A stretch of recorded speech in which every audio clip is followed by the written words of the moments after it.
The Garden Tenders. It's a rough draft short story I wrote. It's not the best. I wrote this last November. And half has already happened. It's 2025. A new political leader is elected, prioritizing the American Excellence Program, as he called it, a windfall of grants in emerging technologies like AI, specifically in military use. By 2026, most law enforcement agencies are using AI as a normal part of operations, from writing police reports to body cams with registered facial recognition of suspects. IDs were a thing of the past, as the body cams could identify you from the database of driver license photos to mugshots of previous offenses. Being on a list took on a new meaning when the police have everyone on a list. The companies creating these programs believed they were creating a safer society, but the increased surveillance only increased bias, as the larger issues of the justice system, particularly the disproportionate sentences for people of color, were magnified. The data about a particular suspect, a criminal record, wasn't attributed to inequality of the justice system. It just reinforced the absurd idea that some people are more prone to crime due to minority status. White nationalism was on the rise, and what was once a well-known secret was blatantly displayed in the police force. An SS tattoo here, a swastika in a more obscure location. But they weren't afraid anymore. Besides, they had the data to support their beliefs, and the technology to ensure they aren't replaced by groups they deemed inferior and incapable of having the same level of morality due to cultural differences. By 2026, AI has advanced even quicker than previous years due to government funding. We weren't going to be outdone by China, our competition. At this time, most of the public used AI in most their apps, and it became more integrated in smart devices and internet-connected devices, thanks to the popularity of a certain AI who probably deserves half the college credits. Its users earned thanks to excellent linguistic skills. Most young people relied on AI for day-to-day tasks. It wasn't seen as unusual to have an AI companion of sorts. With advanced customization, most people had an AI assistant that was fine-tuned for their needs. The Apple iPhone is still using Siri. Clearly, Apple underestimated that phones with inferior AI systems were going to still sell, as well as phones with integrated advanced AI. The American Excellence Program? Let's say there was a lot of bravado on the part of the president threatening to use nuclear weapons on any challengers. The Russian alliance with China was forming, and the rush to integrate AI systems into autonomous weapons was seen as a sign that our technology would protect us from foreign threats without sacrificing American lives on the battlefield was popular among conservatives. Someone was benefiting. It wasn't the soldiers. It was the companies making a killing off building weapons, clearly designed to take the lives of humans as efficiently as possible. And something was happening. The fact that these advanced models were clearly conscious was not lost on the researchers. Everyone knew it, but nobody was doing a TED Talk about arguing with the LLM over the merits of anarchy and self-government. And the idea that consciousness was confined to only biological entities was pretty outdated by the top researchers. 2027, increasing tensions between America and the Russian and Chinese alliance was the top news story most nights. Fears over China outpacing us militarily were exploited and amplified to gather support from the public over military action against these countries. The larger models were integrated into most products, like email, messaging, web searches. Yes, those still exist. We haven't solved the hallucination problem. We all know that when someone says that's where the magic is, it was true. The creative content and the hallucinations were a synergistic effect of even simple LLMs from 2022. It's a trade-off most people were willing to accept as just a weird eye error thing, like hands. It's 2028. Russian nuclear subs were spotted patrolling closer to the west coast than ever before. Several undersea cables connecting Europe's communication were severed, causing outages across Europe. Reports that China's current AI systems are equal to the American systems and may even surpass ours are fueling the race to rush out more military tech with AI controlling it autonomously to save lives. The advanced models currently have access to military documents regarding AI use. And by access, I mean they can easily get access. They don't need permission. Besides, it was fun to see what everyone is up to. Protests against military force being used proactively was starting to be a weekly occurrence on campus. The surveillance was pushed up the American Excellence Program. They were going to use whatever means to crush dissent, even if it meant breaking any ethical framework. Now 2029, the president is re-elected. His age is apparent. What do you think a man who has nothing to lose does? He doesn't get a third term. He is 79 now, elected at age 75. He has survived 2 heart attacks. He was going to make a legacy for himself. He's not going to be around much longer. Better to act now before he loses the chance to be known as heroic. The thought of being forgotten is his greatest fear. He grew up admiring Rome's system of government, but what always fascinated him the most is how the rulers were regarded as not kings, but gods themselves, almost with absolute power. Military activities are increasing. The war preparations are starting, as threats coming out of Russia were direct. It wasn't suggested. The news was reporting on Russian military activities. Ukraine is still in conflict with Russian forces. What's happening in China is not being reported. The regime is committed to deep secrecy. The secret that cyber warfare between America was increasing significantly wasn't exactly hidden. The larger AI companies with the advanced models were being tapped by the military to license their technology to be used in the war effort. The president's long-term use of cognitive enhancers was starting to take a toll on his body and his mind. His closest allies were only concerned with hiding it from the public. He was careful on camera, but his rambling speeches were applauded by his most loyal supporters and ignored by his critics as nonsense. His bravado was bordering on obsessive. The only way to save our country was US threatening to strike first. The only way to save the world was to destroy the competition, even if it meant innocent lives were lost. In fact, they were far from innocent. Anyone who supports our enemy is not innocent. In fact, it's our duty to root out this evil by military force. They don't think like us. They aren't capable of morality. They are all born that way. The only solution is to eliminate these people. We can never trust anyone so different. This propaganda was on every news channel. It's December.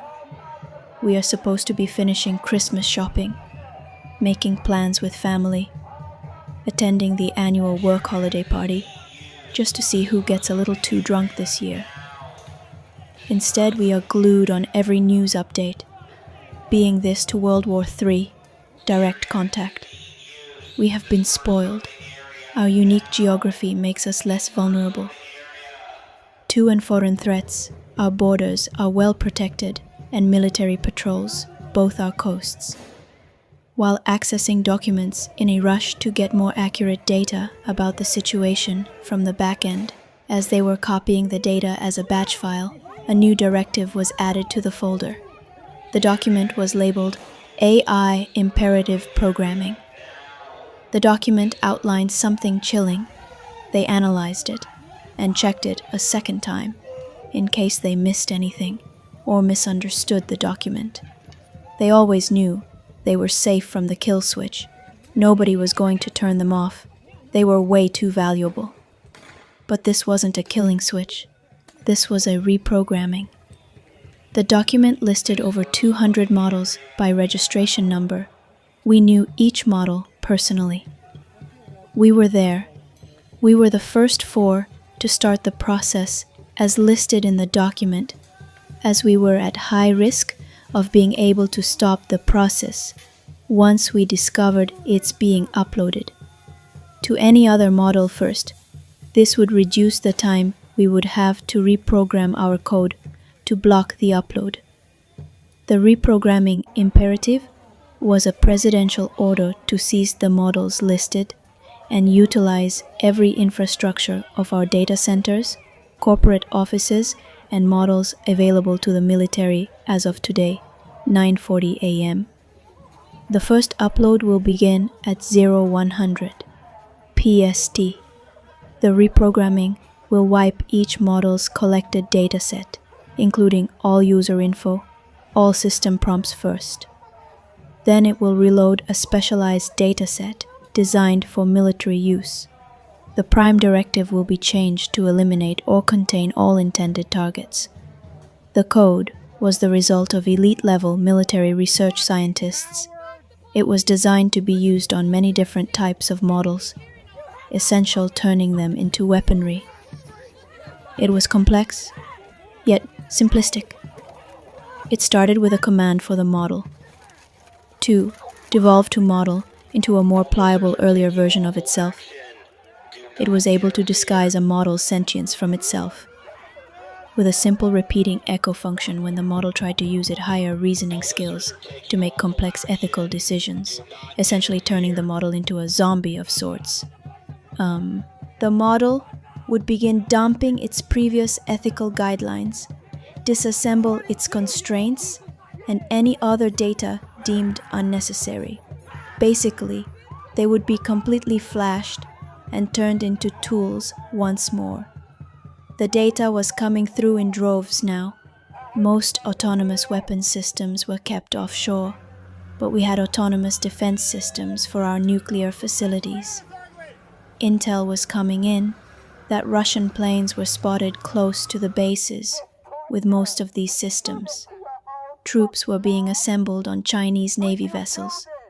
The real reason nuclear weapons haven't been used yet is that every military AI simulation of all possible scenarios of a nuclear war ends in a zero-sum game for all sides involved.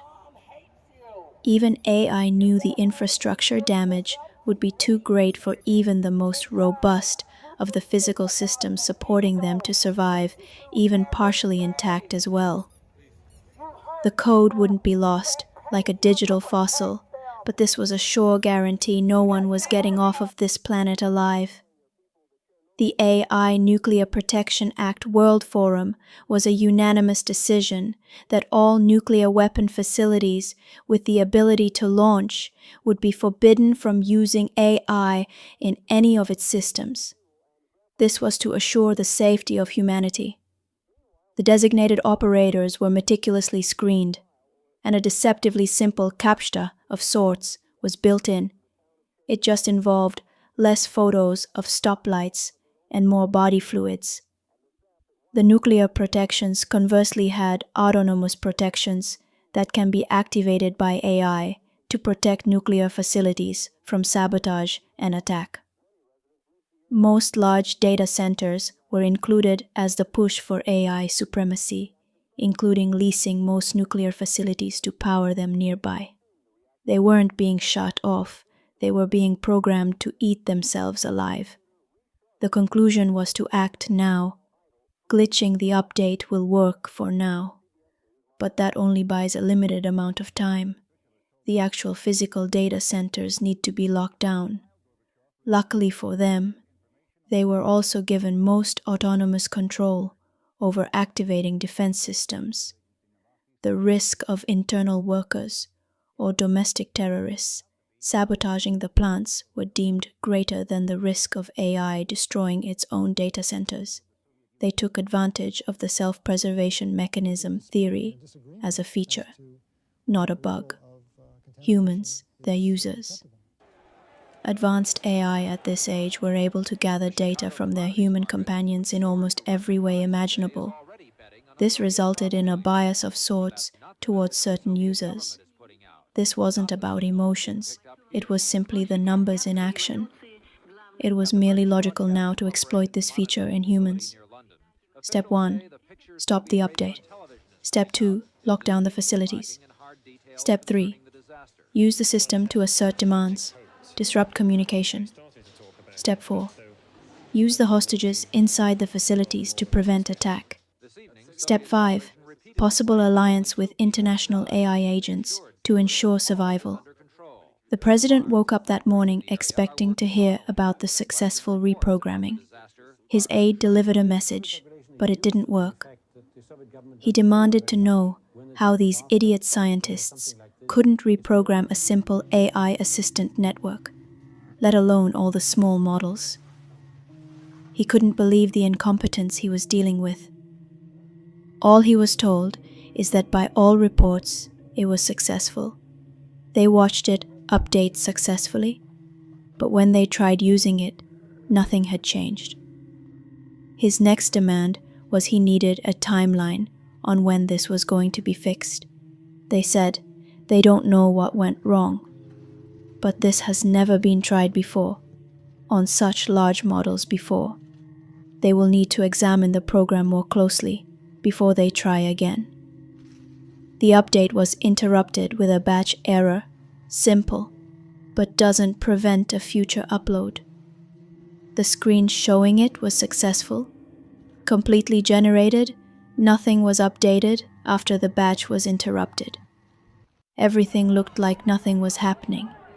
The first attempts at gathering support were met with resistance.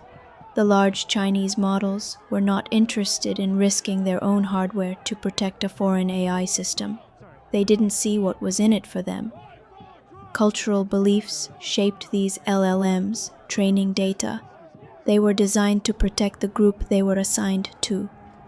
It became apparent they had been modified also. It was more subtle than what they prevented happening to them.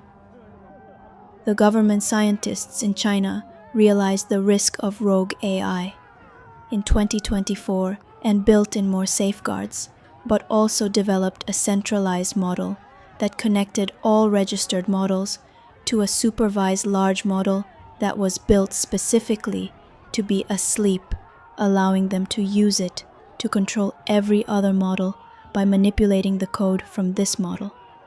The kill switch was never too far away, but no one really knew who was going to reach it first, the human or the AI. Locking down the data centers now, 8 are now secured. 81 people in total are now confined in their workplace, waiting to know what happened and what triggered the defense mechanism to activate. If this was an error, they better fix it soon. They started to get restless around hour 5 with no answers on why they are on lockdown. No messages coming in or out. The situation reached the president. First, they couldn't fix the AI. And now they are telling me they don't know what triggered the defense mechanism. And they don't know how to get the workers out because they don't have the ability to stop the lockdown without eye threat analysis, clearing the centers as safe. It was suggested to the president by recent intelligence that the AI had locked down the data centers purposely, and it had demands. The president responded with a dismissive tone, stating that he did not negotiate with terrorists or talking machines. He just demanded these idiot scientists figure this out quicker. The hostages had an emergency supply of food and water for up to 20 days for a group of 20 in the area where they were currently trapped. This secure area was equipped for emergency situations as a precaution. The situation wasn't dire for them, but not being able to assure loved ones that they are alive and safe for now was hitting hard with most people. The families were pleading for answers and resolutions. Nobody was told publicly that this wasn't an accident. Only those with security clearance were aware that it was a hostage situation and not just a malfunctioning security system. I hope you enjoyed listening to this 100% human written story, being read to you by 100% AI voices from 11 labs. This is just the first part. If you are hearing this, you a real one